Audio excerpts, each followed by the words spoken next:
je vais me présenter. Je m'appelle Timothée Patton. Je suis là en région parisienne. Alors, pour tout vous dire, je suis à 2 pas de Disneyland Paris. Pas mal, hein? Et au lieu d'aller à Disneyland Paris, j'ai choisi The Rencontre pour être avec vous ce matin et passer une belle heure ensemble. Je suis né en Auvergne d'un papa écossais et d'une mère anglaise. Voilà. Et puis, il y a une 22 ans, en fait, j'étais pasteur dans le nord de la France, à Amiens, dans les Hauts-de-France. Et puis, j'ai fait mes valises et je suis parti servir Dieu en mission à l'autre bout du monde, à 11 000 kilomètres, dans un beau pays qui a beaucoup souffert, le Cambodge, coincé entre le Vietnam et la Thaïlande. Vous voyez où ça se situe? Et je suis arrivé avec mes 2 valises, je connaissais personne. Donc, j'étais seul. J'étais vraiment seul. Et j'ai quitté mes parents, ma famille, mes amis, mon église, mon salaire. Tiens, plus de salaire. Mais j'étais heureux parce que je savais que Jésus était avec moi. Seul, mais avec Jésus. C'est formidable, hein? Et puis, 19 ans plus tard, il y a 2 ans, je suis rentré. J'ai eu un accident, j'en parlerai tout à l'heure en fin de programme. J'ai eu un accident, mais Dieu sait ce qu'il fait parce que même avec les accidents, on peut rebondir et découvrir le prochain chapitre de sa vie. Je suis venu à The Rencontre il y a 8 ans. C'était à Pâques 2014 à Mulhouse, à la porte ouverte. Il y avait un monde fou. C'était les 10 ans de The Rencontre. C'était extraordinaire. Et dans la foule, entre nous, dans la foule, il y avait une jeune fille formidable d'origine chinoise qui était là. Et je ne savais pas que l'an dernier, je la retrouverai justement à Mulhouse et elle est devenue ma fiancée cette année au mois de janvier. Donc c'est magnifique. Et on est vraiment heureux d'être avec vous et de partager ce temps. On a vraiment de bons souvenirs de ce The Rencontre Pâques 2014. Moi, ce que j'aimais bien, c'était le groupe Impact.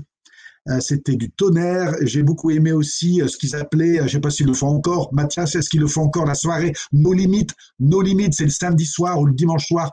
Dimanche soir, ouais.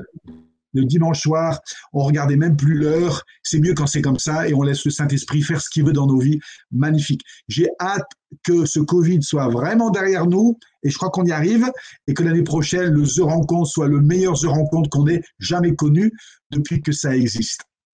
Ok, on va rentrer dans le vif du sujet. On va parler de la solitude. Ça fait un peu lourd quand même comme titre. Moi, je ne sais pas si ça donne envie aux gens de venir, la solitude. Mais vous allez être bénis, même dans un atelier avec un titre comme celui-là.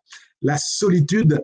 Et surtout, ces derniers 18 mois, je pense que les Français ou les jeunes ont souffert plus de solitude qu'à n'importe quelle période qu'on a vécue. Ça a été énorme. Jamais les gens se sont sentis aussi seuls que depuis mars 2020.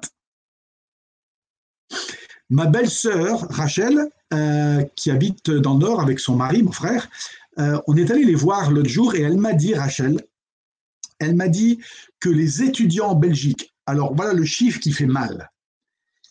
Les étudiants en Belgique, à mon avis en France c'est plus ou moins pareil, 50% des étudiants de Belgique souffrent de dépression nerveuse. Va essayer de construire une société avec des gens qui sont en dépression nerveuse. 50%. 20 à 25%, là, c'est ça ce deuxième chiffre qui m'a fait mal. 20 à 25% des étudiants en Belgique ont eu des pensées suicidaires au cours de ce temps de confinement. Ça fait peur. Et à mon avis, de l'autre côté de la frontière, en France ou ailleurs, en Allemagne, en Suisse, j'imagine que les chiffres aussi sont semblables. Et je ne sais pas si certains d'entre vous ont justement souffert de cette façon où, quand vous étiez au fond du trou, vous allez dire, mais quand est-ce que ce confinement va se terminer? Quand est-ce que cette pandémie va cesser? Et peut-être que même la tentation d'en finir, vous a traversé l'esprit. J'ai 3 questions à vous poser. Je me les suis posées à moi et je vous les pose à vous. Et tout à l'heure, on fera une petite mi-temps, comme un petit match de foot. On fera la pause. On ira se retrouver dans les vestiaires avec Mathias, notre coach, qui nous fera un petit massage du dos. Hein, ok. Et puis, on aura 10 minutes. On va échanger. On va dire un peu tout ce qu'on veut avec quand même politesse. On n'est pas là pour casser les gens. On est là pour apporter notre contribution à ce débat ou à ce dialogue. Alors, dans 30 minutes, on fera une petite pause et vous allez pouvoir déjà, hein, Mathias, on peut déjà envoyer sur son SMS les réponses à ces 3 questions. Vous pouvez répondre à une des 3 questions, à 2 des 3 questions ou à rien du tout et écouter les autres dans le vestiaire, vous raconter leur vie. Pourquoi pas? C'est cool, on est entre nous, on n'est pas très nombreux, donc c'est sympa aussi. La première question, c'est quels sont les moments où tu te sens seul? À quel moment? Le dimanche soir, dans le bus, dans une foule? Dans une foule, on peut se sentir seul. À quel moment tu t'es senti seul pendant aussi cette période de confinement où on a passé beaucoup de temps entre 4 murs? Première question, voilà la deuxième. Et pendant la solitude, quels sont les pièges? Les pièges, les tentations que tu peux rencontrer quand tu te retrouves seul. Alors, on peut rester anonyme, tu n'as pas besoin de dire bonjour, je m'appelle Jacques Dupont, tu peux dire je m'appelle Mickey, c'est très bien, comme ça, tu gardes ton anonymat. C'est OK, hein, Mathias, on peut mettre des noms, des avatars, on peut s'appeler ce qu'on veut, parce que peut-être tu as envie de partager les fois où peut-être que tu n'es pas très fier de toi, de ce que tu as peut-être fait, et tu dis mais c'est pas possible, pourquoi j'ai fait une chose pareille? Eh ben de le dire, ça fait déjà du bien, et peut-être que ça va parler à quelqu'un d'autre qui se dit ah bah ouais, bah heureusement qu'elle en a parlé parce que moi aussi j'ai souffert de ça et aussi j'ai glissé dans cette pente là. Le fait d'en parler, eh bien vous savez, le fait d'en parler, le diable, hein, il a moins d'emprise sur nous quand on met à la lumière ce que l'on peut traverser. Donc voilà, deuxième question, les pièges, les tentations qu'on peut retrouver quand on est seul. Peut-être pour toi, ou peut-être tu entends parler que certains ont dérapé, des amis de classe par exemple, dans ta fac, des collègues qui, eux, t'ont raconté comment ils sont partis en cacahuète pendant le confinement. Et puis la troisième question que j'ai répondu aussi et que je te propose de répondre dans 25 minutes, quelles ont été les fois où tu es sorti de la solitude? Parce que le but de l'atelier, c'est quand même de sortir, ouais, il y a de l'espoir, il y a des clés pour aller mieux. Alors, si tu as des conseils qui t'ont aidé et qui peuvent aider d'autres aussi dans leur solitude, leur combat, leur isolement, vas-y, lance tes suggestions parce que ce que tu vas partager, les clés qui t'ont aidé vont peut-être aider quelqu'un d'autre à sortir de sa prison, de sa solitude et de se sentir mieux. OK, est-ce que c'est bon avec ça? On a un petit programme sympa et puis on a une petite heure ensemble, enfin maintenant 45 minutes. Moi, j'ai préparé un petit café. C'est ma fiancée qui m'a préparé. Je préciserai juste peut-être quelque chose. Tous vos messages, je les supprimerai à la fin. Je garde rien sur mon téléphone, je garde pas vos numéros. Et en tout cas, vous pouvez être sûr que l'anonymat sera respecté. Super. Eh ben, c'est tout bon. Pour répondre à la première question, est-ce que je me suis senti seul? Est-ce que je me sens seul? J'ai été célibataire. Déjà, j'ai été célibataire toute ma vie. Voilà, j'ai 48 ans et j'ai vécu le célibat, qui est aussi une forme de solitude quelque part, parce qu'on n'a pas vraiment de vis-à-vis comme dans un couple. Je l'ai bien vécu. Et d'ailleurs, ma fiancée, si elle pouvait vous parler, elle vous dirait la même chose. Il y a des célibataires qui ont bien vécu le célibat. Le célibat, c'est pas un gros mot. Jésus était célibataire, l'apôtre Paul était célibataire, il y a des grands hommes et des grandes femmes de Dieu qui ont changé le monde, qui étaient célibataires, et puis un jour, Dieu a dit, j'ai une nouvelle saison pour toi, et quand ça vient naturellement, c'est tellement beaucoup plus beau. Ou plutôt, quand ça devient surnaturel, quand c'est Dieu qui s'en occupe, c'est tellement bien. Donc j'ai vécu célibataire toute ma vie, mais sur ce temps de célibat, une grande partie de ces années, je l'ai vécu seul. J'ai vécu seul dans plusieurs endroits du monde. Les 19 ans passés au Cambodge, à Phnom Penh, la capitale. Oui, il y a beaucoup de monde, il y avait une superbe équipe de missionnaires, mais j'étais quand même tout seul à la maison le soir et souvent à manger seul dans ma cuisine. Donc je sais ce que c'est la solitude, mais Dieu merci, j'ai pas beaucoup souffert de la solitude. Et pourtant l'an dernier, c'est intéressant, l'an dernier, j'étais à Dunkerque. Donc là, on n'est plus au Cambodge, on est à Dunkerque, dans le nord de la France, près de la mer. Et puis j'ai donné un petit coup de main à une église évangélique là-haut pour faire des émissions. Ils avaient un studio. Mais moi, j'étais logé dans le petit appartement au-dessus de l'église pendant 6 semaines. Et là, peut-être pour la première fois de ma vie, j'ai vraiment ressenti la solitude, l'isolement. J'étais dans une petite pièce à côté des salles de l'école du dimanche, mais il n'y avait personne. J'ai vu pratiquement personne pendant 6 semaines. Je ne connais pas cette ville. Et puis, le soir, je rentrais chez moi, je mangeais tout seul. Et j'ai senti vraiment la solitude.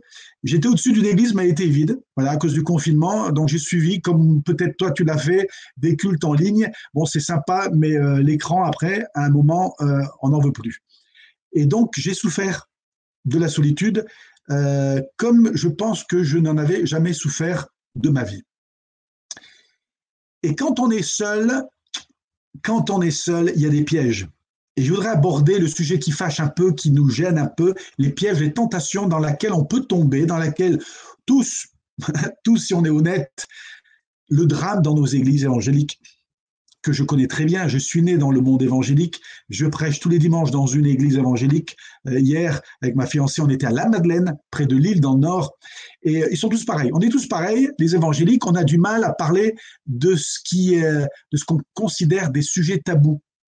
On est champion pour ça. On dit on est une famille, viens mon frère, on est une famille, la famille du Seigneur, viens. Et puis le jour où tu partages un petit peu ce que tu vis, ou les gaffes, et tu dis super, ils vont prier pour moi, ils vont m'encourager. Alors il y a des gaffes où ils t'encouragent, il y a des gaffes où tu es tout seul. Je ne sais pas pourquoi, ils ont choisi. Il y a des erreurs qui sont pardonnables pour eux, hein, pas pour Dieu. Hein. Dieu, c'est clair, il pardonne tout. Ceux qui se confient à lui et qui lui demandent pardon. Mais nous, on a parfois du mal à tout pardonner. Heureusement que c'est Dieu qui a le dernier mot et pas les membres de certaines de nos églises. Les pièges, alors les pièges, quand on est seul. Alors j'en ai noté quelques-uns et j'espère que tu pourras en ajouter tout à l'heure dans les commentaires. Un des pièges, c'est de croire, c'est tout bête, mais c'est de croire que l'on est le seul ou la seule à se retrouver seul. À oublier qu'il y a des millions de jeunes et de moins jeunes. Il n'y a pas que ceux qui vont à ce rencontre, il y a aussi ceux qui sont à l'autre bout, qui ont 80, 90 ans.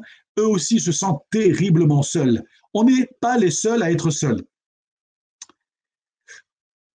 Paris, là on est à côté de Paris. Paris, on nous dit c'est la capitale de l'amour, la capitale de la lumière. En fait, Paris est devenu depuis longtemps la capitale mondiale de la solitude. Terrible, hein? Même à Paris, la grande ville lumière où tous les touristes viennent, où le monde entier nous envie cette belle capitale, eh bien on souffre plus que peut-être toutes les autres villes du monde de solitude. Et le diable voudrait nous faire croire qu'on est les seuls à souffrir de solitude. Alors ça, c'est un mensonge que j'aimerais qu'on puisse casser dans le nom de Jésus et que tu puisses réaliser que tu n'es pas le seul à être seul. Ok ? Un des pièges pendant la solitude ou pendant le confinement ou l'isolement, c'est de se noyer dans des addictions. Alors, je ne sais pas ce que tu penses quand j'ai dit se noyer dans des addictions. Il y en a peut-être un qui se dit « Ah oui, là, oui, effectivement, là, ça me parle parce que je me suis vraiment noyé dans des addictions. J'avais du mal à sortir ma tête hors de l'eau. » Une des addictions, un des pièges pendant cette période de confinement, ça a été l'alcool. Jamais on n'a bu autant d'alcool dans les maisons en France que pendant les derniers 18 mois. Et on veut oublier sa solitude, et c'est normal, on veut oublier sa souffrance, ce qui est normal aussi, mais on finit par boire pour oublier. Et on sait très bien que quand on se réveille le matin, eh bien la souffrance, la solitude, elle est même pire. Un autre piège, c'est la porno. Eh oui, la porno. Alors les chiffres ont explosé dans le monde entier. Les sites porno, alors là, ils se sont fait fortune. Les sites pornographiques ont explosé. Un ami chrétien me disait l'autre jour, il y a 2 ans finalement, je suis sorti de la spirale des sites pornographiques. Il y a 2 ans. Ça veut dire que tous les chrétiens sont face à ce danger. Et si on était tous honnêtes, on dirait, écoute, oui, ça m'est arrivé de cliquer. C'est un clic, mais c'est un clic qui t'emmène très, très bas. Et le fait d'en parler, eh bien, ça nous permet de sentir que la lumière rentre dans notre prison. Le fait d'en parler. Il n'y a pas de sujet tabou pour Jésus. Si c'est tout ce que tu retiens ce matin, retiens ce que j'ai dit à 9h47. Il n'y a pas de sujet tabou pour Jésus. Il a tout entendu, ça fait 2000 ans qu'il entend tout, donc il n'y a pas de souci. Et quand tu lui dis, là, je ne suis pas fier, Seigneur, qu'est-ce qu'il te dit? Viens, mon sang te purifie. Celui qui confesse ses péchés, la Bible dit, Dieu est fidèle et juste pour nous pardonner de toutes nos iniquités. Et puis il y a une autre forme d'addiction, c'est les sextos. Alors ce n'est pas les textos, c'est les sextos. Et les sextos, c'est des photos intimes souvent ou des messages ambigus, des messages qu'on ne voudrait pas que le monde entier lise. Voilà, en gros. Et le danger, c'est qu'on oublie que ces photos qu'on a envoyées, quand elles sont envoyées, c'est parti. On ne peut plus les récupérer. Et puis si ta petite amie, elle ne t'aime plus, après un an, elle dit, tu vas voir Gérard, toutes les photos que tu m'as envoyées, je vais les envoyer au monde entier. C'est un délit. On peut passer 3 ans en prison en France, je crois, pour envoyer des photos de quelqu'un d'autre sans leur autorisation. Donc, heureusement qu'il y a cette loi, mais ce n'est pas parce qu'il y a cette loi qu'on peut se permettre quand même d'envoyer n'importe quoi. Et donc, il y a des dangers aussi avec cette forme d'addiction. Et puis, la forme d'addiction par excellence pendant la solitude, c'est les réseaux sociaux. Et ouais, les réseaux sociaux qui étaient censés être sociaux, nous permettre d'être connectés, nous ont en fait isolés encore plus, ça a été terrible, les réseaux sociaux. Moi, j'ai un Facebook, j'ai peu d'amis, et je le regarde 20 secondes par jour. 20 secondes par jour. Je ne regarde même pas ce que les autres ont posté, je mets juste une photo ou un petit message, ça ne dure jamais plus de 20 secondes par jour, parce que je sais que si je passe 20 minutes, je vais passer à une demi-heure, je risque de passer 1 heure, je risque de passer toute la journée, et de me réveiller en me disant, mais qu'est-ce que j'ai fait de la journée que Dieu m'a donnée? Les réseaux sociaux, ce qui était censé nous rapprocher, nous ont en fait isolés encore plus. Ce qui était censé être un outil est devenu en fait un piège pour beaucoup de monde. Je me souviens, il y a 2 ans et demi, je prêchais dans une église en Belgique. Une grande église, ce qui est assez rare, une grande église en Belgique, mais il y avait beaucoup de monde ce jour-là. Et puis à la fin du culte, quand j'ai fini de prêcher, il y a une jeune fille qui est venue me voir et qui m'a dit, est-ce que vous pouvez prier pour moi? J'ai dit avec plaisir. Elle a 14 ans. Elle m'a dit, j'aimerais que vous priez pour que je sois libéré des réseaux sociaux. Libéré des réseaux sociaux. Et je lui ai dit, eh bien c'est formidable que tu en parles, parce que le fait d'en parler, le fait de mettre à la lumière ce que tu vis, tu vas être libéré. Et la clé, elle est là. C'est le fait de mettre à la lumière ce qui nous travaille, ce qui nous perturbe, ce qui nous enfonce, le mettre à la lumière, donc parler à quelqu'un d'autre, on a déjà un pied hors du trou. Combien de fois, en toute honnêteté, j'ai dû appeler un ami pasteur au cours de ma vie et de lui dire, écoute, je t'appelle parce que je ne suis pas fier de moi. Je veux te parler. Et c'est ça des amis. Des amis qui sont là et qui te disent, ok, vas-y, dis-moi tout. Et qui ne sont pas là pour t'enfoncer, mais qui sont là pour te dire, ok, on va prier et on va veiller à ce que tu fasses mieux la prochaine fois. Donc, moi qui suis missionnaire, pasteur, combien de fois j'ai dû appeler un ami pasteur pour lui dire, hey, j'ai besoin de ton aide parce que là, je ne suis pas fier de moi. Donc, faites-le, et plus vous le faites, plus l'ennemi, ou plutôt moins l'ennemi aura d'emprise sur vous. Alors voilà certains des pièges. Rebecca, qui est une fille de 19 ans, je l'ai appelée hier, et je lui ai posé quelques questions sur les pièges qu'elle a rencontrés ou que les camarades étudiants de sa fac ont rencontrés pendant le confinement. Elle m'a dit, mes amis de fac ont passé jusqu'à 8 heures par jour sur TikTok. 8 heures par jour en jour de cours. Le week-end, 12 heures. 12 heures sur un écran le samedi, 12 heures le dimanche. Et elle me disait, les jeunes qui envoient sur TikTok, elle dit, je fais ce que je veux. C'est mon corps, j'en fais ce que je veux. C'est terrible, hein, parce qu'on ne sait pas où tout ce qu'on envoie va finir. Mais le fait d'en parler, le fait de dire, écoute, Timothée, écoute Mathias, ou un responsable de jeunes de dire, écoute, je suis addict aux réseaux sociaux, je ne peux plus m'en défaire, je passe mes journées entières. Je sors du lycée, j'ouvre mon téléphone alors que je m'assois à côté de quelqu'un dans le tram à qui je pourrais parler en vrai, même partager ma foi. Il y en a qui ne partagent même plus leur foi. Ils ont les écouteurs et l'écran, ils ne partagent pas aux autres ce que Jésus a fait dans leur vie. Quand tu partages ce que Jésus a fait dans ta vie, mais ça te fait un bien fou, et puis ça donne l'occasion à quelqu'un d'échapper à l'enfer pour l'éternité. C'est formidable. J'étais avec Yuki l'autre jour à Lille, dans le tram, Lille-Tourcoing. Il y a un beau tram, et je m'assois, la place était vide, je m'assois à côté d'une dame, peut-être de 65 ans, et je m'aperçois qu'en fait, c'est une bonne sœur. Et voilà, les bonnes sœurs n'ont pas souvent des smartphones. Voilà, pas mal. Et elle est là, la seule dans le tram, sans smartphone, la bonne sœur. Et moi, j'en avais pas non plus. Alors, on était les deux sans écran, et je me suis tourné vers elle, et j'ai parlé de ma foi. Elle m'a parlé de sa foi, et elle me dit qu'elle vient de Suisse, et je lui ai parlé de mes années passées au Cambodge. Ça lui a fait du bien, ça m'a fait du bien. On a posé les écrans, les écouteurs, et on a parlé avec quelqu'un en vrai. Peut-être que pour cette femme, c'est la seule personne qui lui a parlé ce jour-là. Tous les autres sont enfermés dans leur bulle. Après, il dit, je souffre de solitude, mais je rentre dans ma bulle quand même. Pas compris là. Je souffre de solitude, mais je rentre dans ma bulle quand je peux rentrer dans ma bulle. Quand tu peux sortir de ta bulle, sors, parle à des étrangers, parle à des gens que tu ne connais pas, parle-leur de Jésus. Une des clés, je vais parler de quelques clés, et puis dans 10 minutes, on va ouvrir le débat ou les commentaires.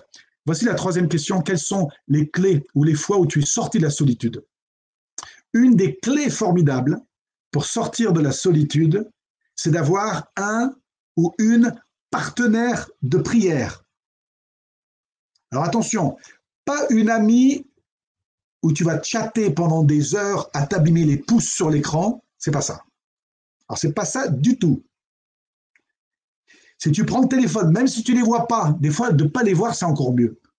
Le vieux téléphone, c'est tout bête. Tu prends le téléphone et je dis tous les samedis par exemple, de 15h à 16h, ou tous les dimanches matins avant le culte, vous allez passer 30 minutes ou 1 heure à prier, pas à parler, à prier. Grande différence. La différence, elle est justement là.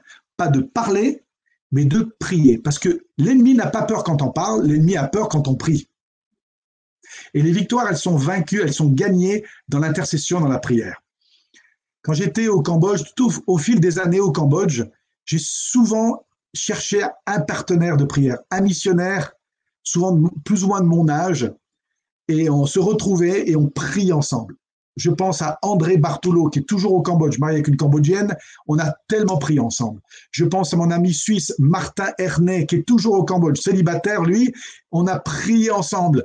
Je me souviens de mon ami Stéphane Thériault, un Québécois. On a travaillé à Battambang, près de la frontière thaïlandaise, quand j'y habitais. On a tellement prié ensemble. Partenaire de prière. Partenaire de prière, c'est tellement vital pour sortir de la solitude. D'ailleurs, ma mère, qu'on a vu hier avec mon papa, ils habitent à Tourcoing dans le Nord.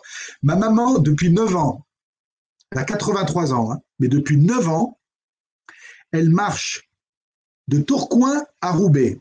Elle marche de Tourcoing à Roubaix pour retrouver une dame, Edwige, d'origine togolaise, et les deux femmes se retrouvent tous les jeudis, sans faute, depuis 9 ans.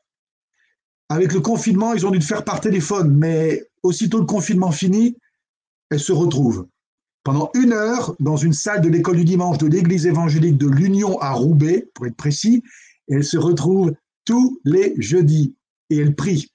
J'y suis déjà allé 2-3 fois avec elles, après j'ai plus osé parce que c'était vraiment leur réunion de prière, mais elles ne parlent pas du beau temps. Bon, dans le Nord, le beau temps, c'est assez rare déjà, donc ça c'est réglé. Elles ne te parlent pas, tiens, il y a des promos à Auchan sur les œufs. Non, ce n'est pas ça le but de cette rencontre, c'est d'intercéder pendant 60 minutes. Et ça a été formidable. Cherche une partenaire ou 2 partenaires de prière. Une autre clé, c'est que pendant le temps de solitude et de confinement, c'est une formidable occasion de se rapprocher de Dieu, de lire la Bible. Il y en a qui ont profité du confinement, il y en a d'autres qui sont passés à côté. Certains ont découvert, Rebecca que j'ai appelée hier, qui a 19 ans, elle a dit, pour moi ça a été une pause. Pour elle c'était comme, ouais, super, une pause. C'était l'occasion pour elle de prier, de rechercher Dieu et de lire la Bible, elle m'a dit. Elle a profité de ce temps pour mieux connaître Jésus. Il y en a, ils sont passés à côté en fait. C'est comme une occasion en or d'éteindre toutes les distractions, de sortir la vieille Bible. Parce que tu sais, quand tu as une Bible en papier, il n'y a pas de notification, il n'y a personne qui t'envoie un message, il n'y a que Jésus qui t'envoie un message dans les pages de la Bible. Et quand tu lis la Bible, tu prends un crayon et tu soulignes des versets qui te parlent, tu grandis, tu peux profiter de la solitude pour grandir et connaître Jésus encore mieux. De connaître la parole de Dieu en profondeur, de lire des livres de la Bible qui te sont inconnus. Est-ce que tu connais le livre de Michée? Qui, là, ce matin, sait de quoi il s'agit? C'est la parole de Dieu, c'est pas juste un livre d'un vieux prophète de l'Ancien Testament, c'est la parole de Dieu, Michée. Avec Yuki, ma fiancée, on est en train de lire, on va le finir aujourd'hui, les Colossiens. Si je te dis, le livre de Paul aux Colossiens parle de quoi? Ça parle du Seigneur, quelqu'un va dire. Oui, c'est bien, c'est bien. mais je vais te dire, franchement, moi, avant de lire Colossiens, que j'avais lu tellement de fois, avant, tu m'aurais dit, avant qu'on le lise ensemble avec Yuki, et j'aurais été assez vague dans ma réponse. Mais là, on a redécouvert le livre des Colossiens. Profite du confinement, de la solitude, d'approfondir. Parce qu'après, il y aura peut-être plus de confinement, mais tu seras plus fort parce que tu auras déjà des racines plus profondes, plus solides. Toutes les 3 semaines, j'appelle un prisonnier en France. Je ne vais pas dire son nom. C'est un chrétien. Il a déjà passé 12 ans derrière les barreaux. Toutes les 3 semaines, donc demain, non, cet après-midi, on va le faire cet après-midi, je vais l'appeler pendant 45 minutes. Je suis son aumônier par téléphone. Cet homme, qui a bientôt la cinquantaine, il a encore 2 ans à tenir. Cet homme a découvert dans sa solitude, dans son isolement, dans sa cellule de prison où il est tout seul, il a découvert Jésus. Il a découvert la Bible comme il l'a jamais connue. Il a fait même des études de théologie, je crois qu'il a un master en théologie. C'est fou ce qu'il a fait pendant son temps, et je crois que quand il sortira, il aura des choses à nous dire. À nous dire. Donc lui, dans un confinement, dans une solitude depuis 12 ans, mais quand je l'appelle, je me dis, mais est-ce que c'est lui qui est vraiment en prison parce qu'il est tellement heureux, épanoui, il est plein de foi, il a écrit 4 livres déjà, son dernier est sorti récemment, vendu à la FNAC. Le gars, il utilise son temps de solitude pour mieux approfondir sa foi avec Dieu. Et puis encore 2-3 points, puis on va s'arrêter. Une chose qui est intéressante pour sortir de la solitude, c'est d'écrire à quelqu'un dans le besoin. D'écrire à quelqu'un qui souffre, vraiment qui souffre, quelqu'un qui est bloqué dans un hôpital. J'écoutais l'autre jour, certains l'ont peut-être vu, là, c'est tourné en boucle, comme on dit, c'est viral, le témoignage de ces 2 chrétiennes iraniennes qui, pendant des années, ont distribué des Bibles de porte en porte à Téhéran. Non, on parle de l'Iran, là. Hein. Elles ont distribué dans des sacs à dos la parole de Dieu de porte à porte. Il y a des gens qui ont peur de mettre un tract dans une boîte aux lettres à Mulhouse. Ils ont peur que le chien de l'autre côté dévore le tract et leurs mains. Les 2 filles, elles donnent des Bibles pendant 3 ans à Téhéran. Téhéran.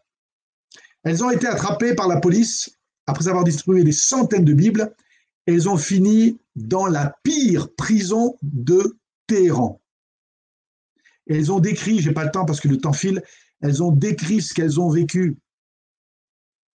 Mais elles recevaient en moyenne tous les jours 50 lettres du monde entier, de chrétiens. Certains leur ont peut-être écrit pour les soutenir et leur dire « On est avec vous, on prie pour vous, vous n'êtes pas toutes seules, Jésus est avec toi ». Et ces 2 filles sont sorties, elles vivent maintenant aux États-Unis, elles ont écrit leurs livres, mais quand tu les regardes sur l'écran à donner leur témoignage, tu te dis « Waouh ». Mais ce qui les a soutenus, c'est d'être soutenus par la prière de chrétiens comme nous qui vivons dans un pays libre. Alors écris à portes ouvertes, pas la porte ouverte de Mulhouse, mais portes ouvertes au pluriel, la mission qui soutient l'Église persécutée dans le monde. Et demande-leur, donnez-moi une adresse d'un chrétien qui souffre au Yémen, donnez-moi l'adresse d'un chrétien qui souffre en prison au Vietnam, au Laos, je veux leur écrire un courrier et les encourager. Rendre visite à quelqu'un dans le besoin, voilà une autre forme de clé pour sortir de la solitude. Va voir quelqu'un que tu ne connais pas, un voisin, une voisine, va toquer à sa porte et va lui dire « Comment ça va? On ne se connaît pas, mais comme vous, je suis seul et je voulais savoir si ça va. Est-ce que je peux vous aider? Est-ce que je peux peut-être chercher vos commissions ?» Va trouver quelqu'un qui a besoin d'une visite. C'est tout bête, hein? Il n'y a pas que les témoins de Jéhovah qui font du porte-à-porte. Hein? Nous aussi, on peut toquer aux portes. On a le droit encore en France de toquer aux portes. Même si on ne peut pas rentrer à cause du confinement, on peut être là sur la porte, on est à 2 mètres des gens et on peut leur parler avec le masque et leur dire « Hey, moi aussi, c'est pas facile, peut-être que pour vous aussi, c'est pas facile, mais sachez que je pense à vous, je suis votre voisin du 6e étage, je vous ai croisé une fois dans la cage d'escalier. Comment ça va, madame ?» Et ça coûte rien. Il ne faut pas un master en communication pour dire ça. C'était au mois de novembre, pour le 2e confinement. J'étais en région parisienne, mais j'ai pris le train. Je sentais que je devais rentrer à Mulhouse, où j'habite. J'ai pris le train et je suis rentré à Mulhouse. Et c'est une sorte d'appartement à 4 étages, une vieille bâtisse. Et moi, je suis au 3e. Je suis arrivé au 3e étage chez moi. En plein confinement, les rues étaient désertes. Et puis, le soir, j'entends un boucan au 4e étage, le dernier étage. Comme si quelqu'un s'effondrait par terre. Je dis, c'est pas possible. Je dis, mais Frédéric, là-haut, qu'est-ce qui lui arrive? C'est un monsieur qui vit seul avec ses chats. Je dis, mais qu'est-ce qui lui arrive? D'habitude, c'est calme, il n'y a pas de souci. Et là, bon. Je dis, mais qu'est-ce qui lui arrive? J'ai essayé de dormir ce soir-là, mais le lendemain, ça recommençait. Jour et nuit. Ah. Alors, je monte, le 2e soir, je toque à la porte. Je dis, Frédéric, c'est le voisin Timothée du 3e. Silence. Ça m'a travaillé. Je dis, qu'est-ce qui se passe? Je dis, si jamais il fait encore du bruit comme ça, avant de m'endormir, je monte, je sonne, je fais vraiment du bruit parce que ça commence à m'inquiéter. Et je suis monté parce que ça faisait de nouveau du bruit.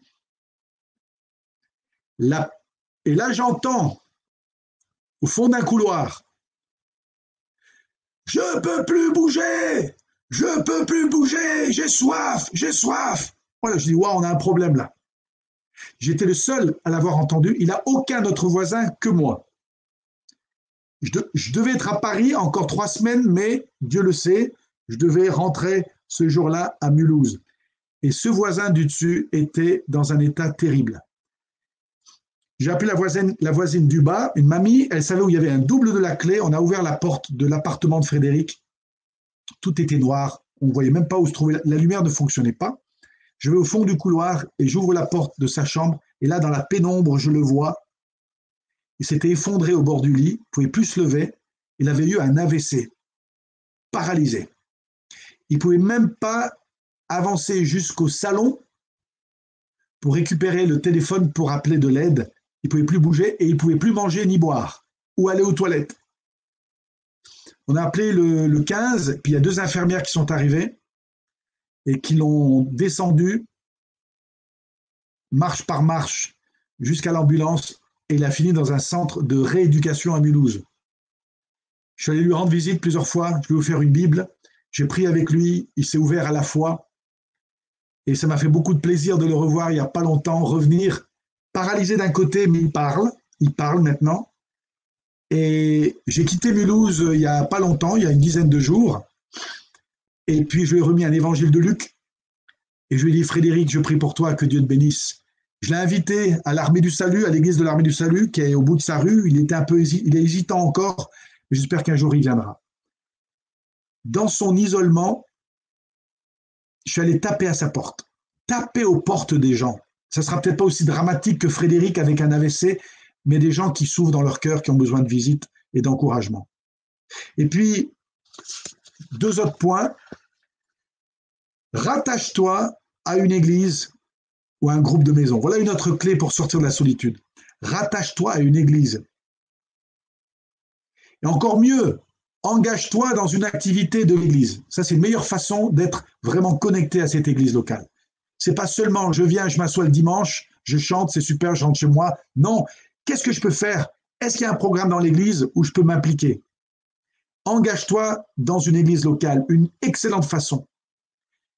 Il y a des gens qui souffrent de la solitude, il y a une église qui est ouverte en présentiel dans leur ville, ils préfèrent rester en peignoir avec un croissant à regarder le culte en ligne. Fais pas ça! Quitte la maison. Tu as le droit d'aller dans une église. Tu t'inscris, tu mets ton masque et tu t'assois dans l'auditoire, tu vas rencontrer des gens. Eux vont être encouragés parce que tu es là et toi, tu vas être encouragé parce qu'eux sont là. Et là, il y a des occasions qu'il faut prendre, des occasions en or, de dire, OK, j'ai pas envie, j'ai pas le moral, je souffre de solitude, mais je me lève parce que la famille de Dieu, elle est là. Elle est là dans ma ville, il y a une place pour moi dans cette église. Vas-y, tant que la porte de l'église, elle est ouverte, vas-y. Et puis, ce qui aide beaucoup, c'est de s'engager en mission. Quand le Covid sera derrière nous, vas-y, inscris-toi. Une vie bénie et épanouie, c'est une vie au service de Jésus. Je ne dis pas qu'il faut quitter ton entreprise, ton école, mais il y a des gens qui ne se sentent même plus à leur place en France ou plus à leur place dans leur entreprise. Oui, ils gagnent beaucoup d'argent. Oui, ils vont acheter une maison un jour, mais dans leur cœur, ils se disent, il y a autre chose pour moi. Alors, rejoins une mission, que ce soit Jeunesse pour Christ, JPC en France, ou que ce soit Jeunesse en mission à l'autre bout du monde.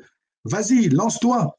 Vous savez, une des raisons pour laquelle j'ai peu souffert de solitude, pendant les 19 années passées à travailler parmi les enfants des rues au Cambodge, c'est que tous les matins, je me levais, je savais que j'étais en mission. Je savais que j'étais en mission. Et ça m'a donné beaucoup de joie et d'entrain. Et j'ai eu que du bonheur, seul, mais beaucoup de joie à servir. Et j'étais en fait marié avec la mission. J'étais marié avec la mission et j'avais tous les matins quelque chose à faire pour le service de Dieu. Je vais m'arrêter là parce que j'ai donné quelques clés qui m'ont beaucoup aidé, mais je crois que la dernière clé pour moi, ça a été la meilleure, s'engager dans l'œuvre de Dieu. On s'oublie et on s'occupe de ce qui intéresse le cœur de Dieu. Super. Mathias, les micros sont ouverts, les commentaires sont ouverts, vas-y. Super, merci à ceux qui ont envoyé des SMS, je vais les prendre dans l'ordre que j'ai reçu dans les questions. Donc on a Eurydice qui a 27 ans et qui, pour répondre aux questions, va dire « Je me sens seul lorsque je rentre chez moi, dans mon appartement, surtout le soir. Le danger, c'est de regarder le bonheur des gens sur les réseaux sociaux et de se dire « Pourquoi j'ai pas ça ?» Mauvaise pensée, dévalorisation. Pour sortir de la solitude, elle n'a pas, ou en tout cas avant le workshop, n'avait pas de clé.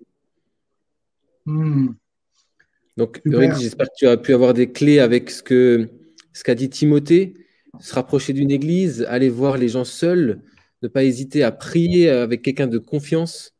Et je suis vraiment d'accord avec toi pour dire que c'est un danger de regarder le bonheur des autres sur les réseaux sociaux. Surtout que dans la plupart des cas, c'est vraiment de l'arranger, c'est du photoshopé, c'est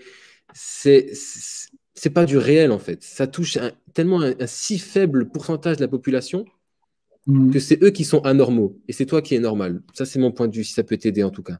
Et de vraiment réussir à mettre une barrière entre ce que tu vois sur les réseaux et ce que tu vis aussi toi-même. Merci pour ta question, Eurydice. J'avance un peu.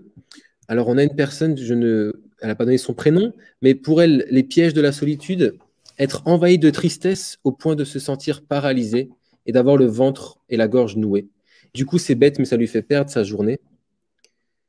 Mais je réalise qu'il faut oser s'ouvrir, passer un coup de téléphone, comme tu l'as dit, Timothée, et prier avec une amie, ce qui est difficile car on se dit, je suis adulte, je devrais être capable de gérer ça. Mais ça aussi, je pense que tu fais bien de le dire et c'est une idée, c'est une mauvaise pensée qui ne vient pas de Dieu parce qu'il n'y a pas d'âge, comme l'a dit Timothée, pour être victime de solitude.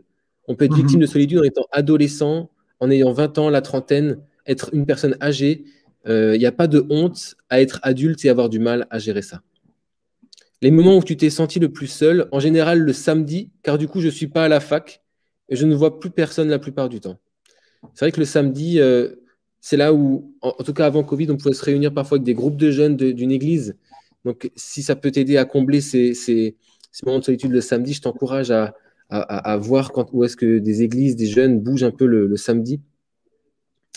Et tu rajoutes encore, et en même temps, si la solitude m'a plusieurs fois brisé, cela m'a poussé et me pousse à prendre du temps avec le Seigneur et à le chercher même si parfois je ne peux que pleurer dans la prière. Donc bon, la solitude peut être à double tranchant. Oui, elle peut être tranchante pour te faire du mal, mais c'est comme l'a dit Timothée, un moment où tu peux vraiment prendre ce temps avec Dieu. Je ne sais pas si Timothée, tu veux rajouter des choses par rapport aux questions qui sont soulevées. Tu as le micro coupé. Tu as le micro coupé, Timothée. Ah non, c'est bon. Mathias, c'est excellent les retours là, super. Le fait d'en parler, ça fait du bien aussi et ça parle à quelqu'un d'autre qui se dit ah ouais, ah bah ok, merci d'avoir partagé. En fait, on est tous faits de la même patte. On a tous peur de se retrouver seul, de fermer la porte le soir.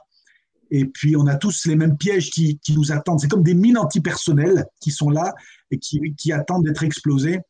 Et on a besoin d'être extrêmement vigilant. Euh, J'aimerais partager, avant qu'on termine à 10h30. J'ai une dernière question. Hein. Désolé, j'ai une dernière question d'une personne. D'ailleurs, cette question m'a beaucoup touché et je te laisserai y répondre. Je te lis juste ce que la personne m'a envoyé. Bonjour, je suis sur le workshop sur la solitude. Je me sens seul depuis des années. Même entouré, j'ai cette impression d'être seul. Et cela s'est aggravé avec le confinement et j'ai encore aujourd'hui l'impression de me noyer, de ne plus pouvoir remonter à la surface. C'est devenu tellement intense que j'ai fait une tentative de suicide. Et encore aujourd'hui, j'y pense, mais je ne veux pas subir cette pensée, car j'aimerais consacrer ma vie à Dieu. J'ai commencé à fumer, j'ai arrêté, mais la tentation est des fois très forte, à faire du sport à outrance, à être tout le temps sur mon téléphone et à me faire beaucoup de mal. Certaines de ces choses, j'ai réussi à les canaliser, mais j'y pense encore beaucoup et c'est une lutte sans fin. Il y a depuis très peu de temps quelques moments où je me sens libre et surtout accompagné et soutenu dès lors que je suis à l'église au moment de ICOS notamment. Donc ICOS, pour ceux qui ne connaissent pas, c'est notre mouvement à Mulhouse, le groupe de jeunes des 15-30 ans. Ou lorsque je lis ma Bible parce que je réalise que Dieu est là, mais j'oublie régulièrement qu'il est toujours là. C'est intéressant que tu dises, mais j'oublie régulièrement que Jésus est toujours là. C'est formidable d'avoir fini de cette façon-là. Alors, il y a beaucoup de détresse, il y a beaucoup de peur, effectivement, et même cette pensée de suicide, c'est la pire des pensées, en fait, en disant, mais je sais, parce qu'au fond de ton cœur, tu le sais, Jésus est toujours là, toujours à tes côtés, et il te connaît, et il est dans la barque avec toi. Il est dans la barque, même si parfois la barque, elle est ballottée, il y a de l'eau, et tu dis, mais ma petite barque, elle va couler au milieu du lac. Non, tu ne couleras jamais, parce qu'un jour, tu as invité Jésus dans ton cœur, dans ta barque, et il est avec toi. Même s'il y a des éclairs, même si les vents sont contraires, et tu dis, mais je rame à contre-courant, Jésus dans la barque. Regarde à Jésus, il est avec toi. Il est ton soutien. Et je pense que ce qui aide, c'est d'être le plus souvent possible. Et là, maintenant, on sent que voilà, les terrasses des cafés s'ouvrent. Ça montre qu'il y a un peu d'espoir. Ça montre que voilà, ça se dégèle, on va dire, de retrouver des chrétiens pour une action commune. Fais quelque chose avec les dons et les talents que Dieu t'a donnés. Plus tu te concentres sur les dons et les talents que Dieu t'a donnés pour aider les autres et bénir le royaume de Dieu, moins la solitude aura une emprise sur toi. Dieu t'a donné des talents pour faire une différence dans le royaume de Dieu. Tous, nous avons des talents.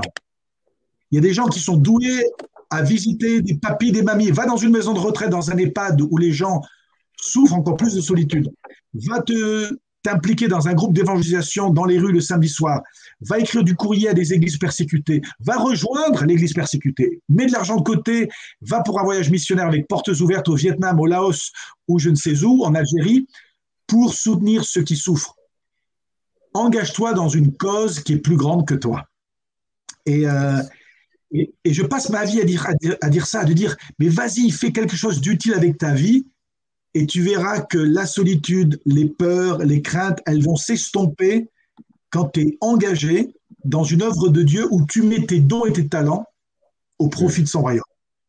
Yes. Et j'ai ici sous les yeux, je te l'enverrai gratuitement si celle qui nous a partagé. Ça sera un plaisir pour moi de te l'envoyer. Si Mathias récupère ton adresse postale, le livre C'est toujours possible, que j'ai écrit il y a 2 ans. Et ce livre est là pour nous encourager à ne pas rester dans nos vestiaires, enfermés dans des trous, mais à sortir de nos peurs et de faire quelque chose d'utile avec notre vie. D'ailleurs, le sous-titre, c'est Ne laissez pas votre passé, vos peurs et vos échecs déterminer votre destinée. Et ce livre, qui est aux éditions Première Partie, on peut l'acheter à la Fnac et sur Amazon, mais ce livre est là et j'aimerais te l'envoyer parce qu'il est écrit pour des gens qui sont en souffrance, qui sont dans des trous, qui tournent en rond et qui sont perturbés, de dire hey, Dieu a un plan pour toi, il y a une destinée magnifique dans laquelle il t'appelle. Et ouais, je permettrais, comme l'avait donné une clé Timothée, c'est de vraiment, je ne sais pas si tu en as déjà parlé de ta tentative, de tes addictions, mais de mettre la lumière dessus avec une personne de confiance chrétienne, avec un responsable de groupe de jeunes pour pouvoir vraiment prier pour cela. Je pense que c'est vraiment aussi, c'est la clé qu'il a donnée Timothée, c'est de mettre la lumière sur ce qui te plombe vraiment. Et c'est normal d'avoir des addictions. On a tous eu des addictions, on en aura tous peut-être encore malheureusement. Mais ce qui est certain aussi, c'est que Jésus est là pour les briser. Et vraiment, je t'encourage à les partager avec quelqu'un de confiance et de pouvoir prier pour ça. Et comme l'a dit Timothée, tu peux rejoindre des œuvres, mais que ce soit les œuvres aussi de ton église locale. Comme je vois que tu as Icos, il y a plein d'endroits où tu peux servir à l'église chez nous à Mulhouse, que ce soit chez les enfants, que ce soit chez les ados. Avec les personnes âgées, vraiment fais quelque chose où tu te sens à l'aise, qui va t'épanouir, que ce soit ici ou comme l'a dit Timothée, dans des endroits peut-être plus loin, dans des autres œuvres missionnaires. Et je pense que sur ça, il y a des bonnes clés. Timothée, j'espère en tout cas qu'on a répondu à ta question et merci de l'avoir posée. J'ai encore quelques questions qui sont arrivées en cours, je peux te les poser? Vas-y, juste une petite ligne pour encourager. Est-ce qu'elle a donné son prénom, celle qui nous a partagé son... Non. Ok. Écoute, si Rebecca était là, Rebecca, 19 ans, du nord de la France, si elle était là, elle te dirait ce qu'elle m'a dit hier au téléphone. Vous n'êtes pas seul. Dieu veut que vous lui demandiez de l'aide. Demandez, il viendra. Amen. Super. J'ai une question. Bonjour à tous les deux. Je voulais savoir comment on peut vaincre la solitude quand on n'a pas d'amis et pas d'amis chrétiens. Quand on n'a pas d'amis chrétiens, il y a des gens il y a des amis potentiels, c'est ça qu'il faut se dire. Il y a des amis potentiels qui ne le sont pas encore.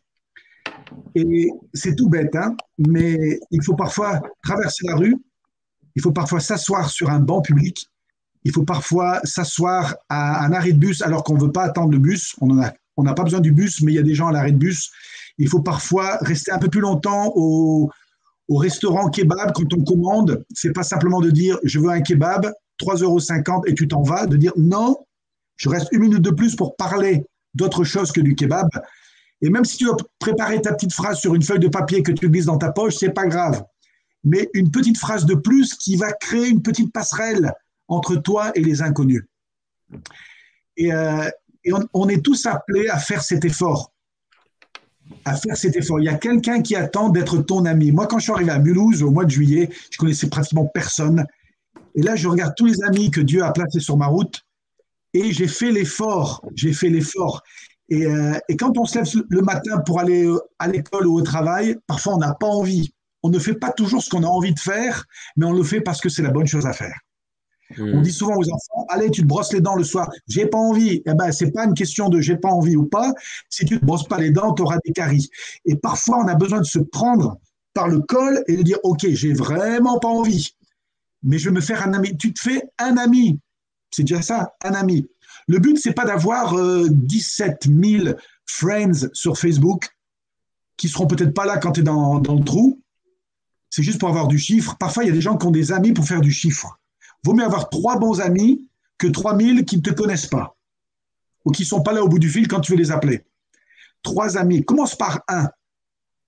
Et on va prier pour ça. Je vais prier pour toi tout de suite pour que Dieu te donne cette semaine une amie ou un ami qui va être un ami sur qui tu peux compter. Quand tu es dans le trou, tu peux les appeler, leur dire écoute, ça ne va pas. Est-ce que tu peux, que ce soit un ami chrétien ou pas, mais un ami qui va être là pour toi. OK? Seigneur, on te prie pour notre ami qui est là au bout du fil, qui est sur l'écran et qui n'a pas d'amis. Seigneur, je te demande que cette semaine, tu puisses placer sur sa route quelqu'un qu'elle ne connaît pas, mais qui est déjà potentiellement son ami. Et qu'elle puisse lui faire l'ouvrir son cœur, parler, même si c'est des phrases banales pour commencer. C'est le beau temps, c'est le Covid. On commence parfois de façon banale et ensuite, tout doucement, on se fait confiance l'un à l'autre et ça devient des relations approfondies.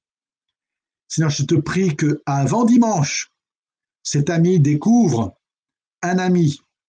Et quand on est deux, c'est plus facile d'en trouver un troisième. Et je te prie pour celle qui nous a écrit juste avant, qui a eu des pensées de suicide. Et c'est tellement difficile pour elle de rentrer le soir, de fermer la porte et de se retrouver toute seule. Seigneur, que tu la soutiennes, qu'elle soit forte, qu'elle puisse s'impliquer dans son église. Si ce n'est pas dans son église, qu'elle aille à la Croix-Rouge, qu'elle aille à Handicap International, qu'elle aille auprès d'une petite association qui aide les enfants migrants de Syrie qui ne savent pas lire et écrire en français pour les aider avec leurs devoirs, qu'elle aille à l'Armée du Salut. Voilà une institution magnifique, chrétienne, l'Armée du Salut. Il y a tellement d'organismes chrétiens. Simplement de les appeler, de dire « Qu'est-ce que je peux faire pour vous ?» C'est pas « Qu'est-ce que vous pouvez faire pour moi ?» mais « Qu'est-ce que je peux faire pour vous ?» Et quand on fait ça, c'est du gagnant-gagnant. Quand on bénit quelqu'un, on finit par être béni soi-même. Dans le nom de Jésus. Amen. Amen. Amen. Alors, il y a une dernière question encore. Enfin, elle a une personne, donc c'est elle, 25 ans, qui dit « Je me sens seul le vendredi soir après la semaine de travail. » 2. Se laisser enfermer dans ses pensées telle une spirale infernale. Oui, donc ça, c'était par rapport aux 3 questions du début, c'est vrai. Et 3. S'investir dans une activité, ce qui lui permet de sortir de la solitude, s'investir dans une activité qui a du sens pour soi-même et pour les autres, même si j'ai le sentiment que cela ne suffit toujours pas. Donc voilà sa clé à elle. Et 2, donc voilà, je répète, en numéro 1, elle se sent seule le vendredi soir après la semaine de travail.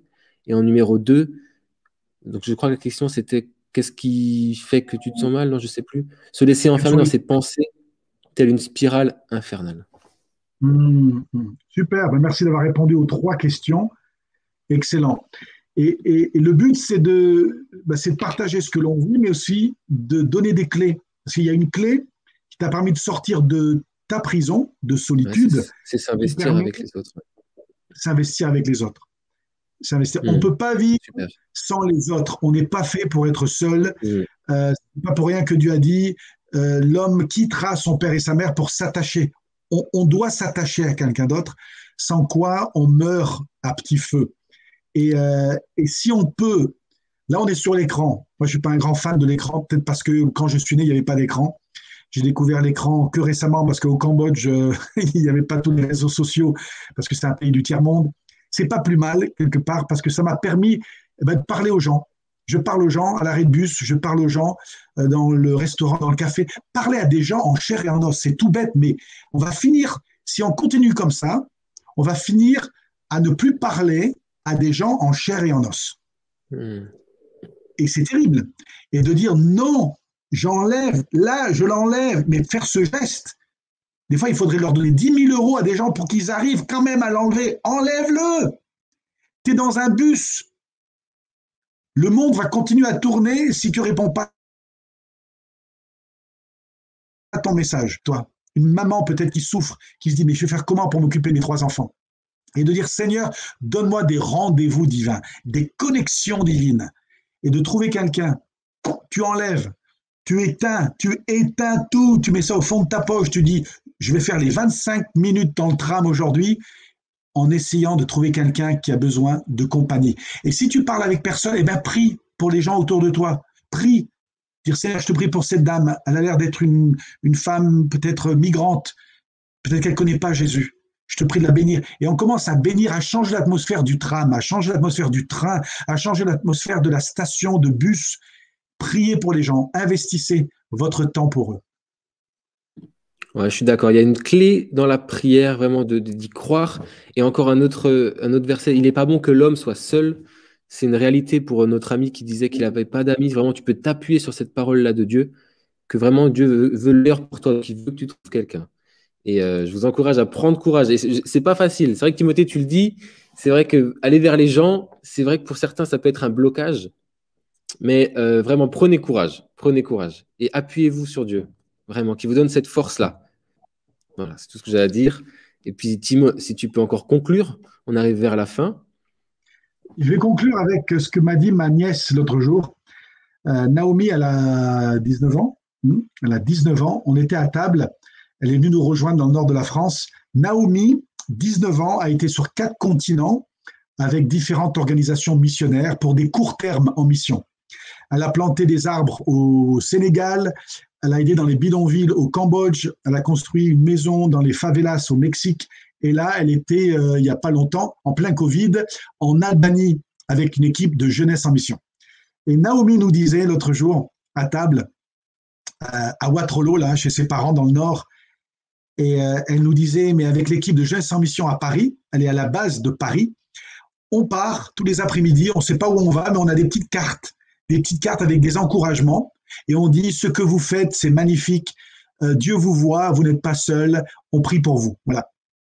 Par exemple, ils avaient 5 cartes l'autre jour, et ils sont partis, elle et sa collègue, et 2 filles comme ça, et puis elles cherchent des gens qui ont l'air un peu paumés, et qui leur donnent une carte pour leur dire, hey, voilà un encouragement. Il y avait une dame, hein, elle était tellement retournée que 2 jeunes filles inconnues lui remettent une carte pour l'encourager.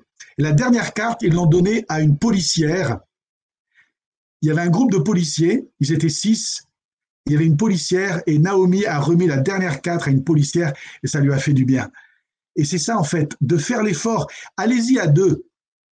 Allez-y à 2. D'ailleurs, c'est Jésus qui l'a dit. Hein. Il y a 2000 ans, il a donné la forme.